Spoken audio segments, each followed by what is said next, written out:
Xiao yang hanya seorang gadis kecil dianggap tidak akan bisa menang melawan musuh yang memiliki tubuh besar. Ma Hongjun yang bertanya, apakah Xiao bisa menang melawan orang itu? Tang San dengan santai mengatakan, kita lihat saja nanti. Pertarungan pun dimulai. Xiao berinisiatif menyerang terlebih dahulu dan dapat ditahan. Bahkan musuhnya meremehkan dan menyuruhnya untuk menyerah. Xiao mengatakan hal yang sama seperti Tang San, yaitu kita lihat saja nanti. Xiao menyerang kembali, tapi fisik orang itu memang kuat. Dia menahan tendangan Xiao dan melemparnya. Pria itu mengeluarkan kemampuan pertamanya, yaitu seruduk ajal Hanjir.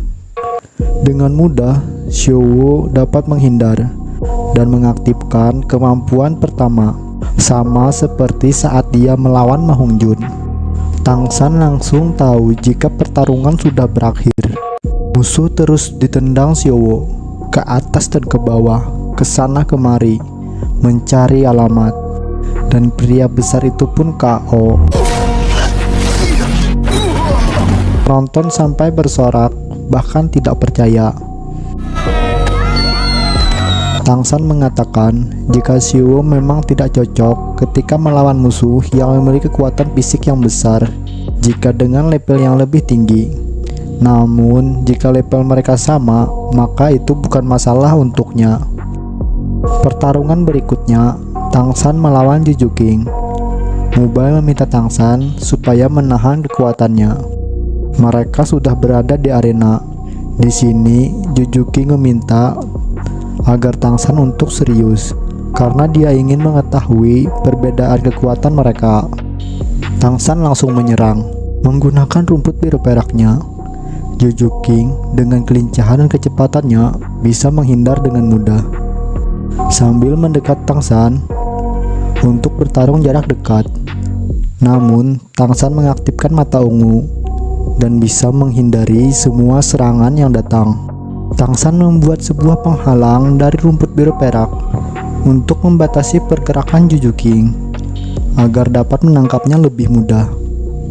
Meski terperangkap, tapi dengan cepat dia masih bisa menyerang Tang San menggunakan kemampuan keduanya, yaitu cakar neraka. Saat Jujuking keasikan menyerang, dia lengah.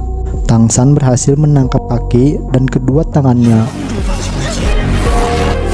Kemudian Tang San mengatakan jika dengan kekuatan serta tenaganya yang tersisa saat ini tidak akan bisa melepaskan diri dari ikatan rumput biru peraknya. Akhirnya Jujuking pun mengaku kalah dan pertarungan berakhir. Skor Tang San 1 kali menang dan 0 kalah. Jujuking 0 menang dan 1 kali kalah. Selanjutnya Tang San dan Xiao akan bertarung 2 lawan 2. Di dalam arena, musuh mereka sudah menunggu. Dua bersaudara, Tai Long dan Tai Ho. Mereka memiliki martial soul palu kembar. Di sini, meski Tang San dan Xiao masih muda, mereka tidak menganggap remeh dan bersiap bertarung. Xiao melompat untuk menyerang. Bersamaan dengan rumput biru perak Tang San, Tai bersaudara langsung mengeluarkan kemampuan pertama mereka, yaitu pukulan palu kembar. Di sini Xiao dipukul mundur dan rumput biru perak Tang San tidak dapat menahan pukulan tersebut. Serangannya mirip dengan palu Haotian milik Tang San. Meski kekuatannya lebih lemah, tapi memiliki kecepatan yang lebih dari palu Tang San. Xiao dan Tang San kembali menyerang. Di sini Xiao dapat menahan pukulan palu kembar hanya dengan kakinya, dan Tang San langsung membuat sebuah penghalang untuk mengurung Tai bersaudara. Tai bersaudara dapat menghancurkan penghalang itu.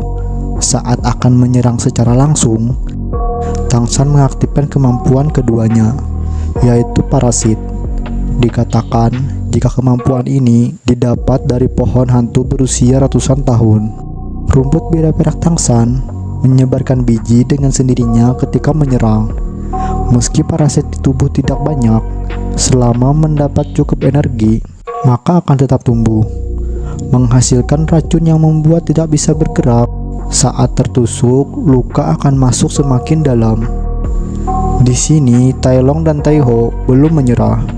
Mereka menggunakan kemampuan kedua untuk menyerang, yaitu lemparan palu kembar yang dapat melacak musuh dan melemparkan ke arah Tang San dan Xiao. Meski dapat menghindari yang pertama, saat palu itu berbalik arah, Xiao terlambat untuk menghindar.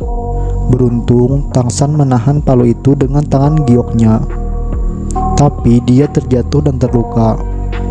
Xiao tidak terima. Dia berniat membunuh Tai bersaudara dengan jarum beracun.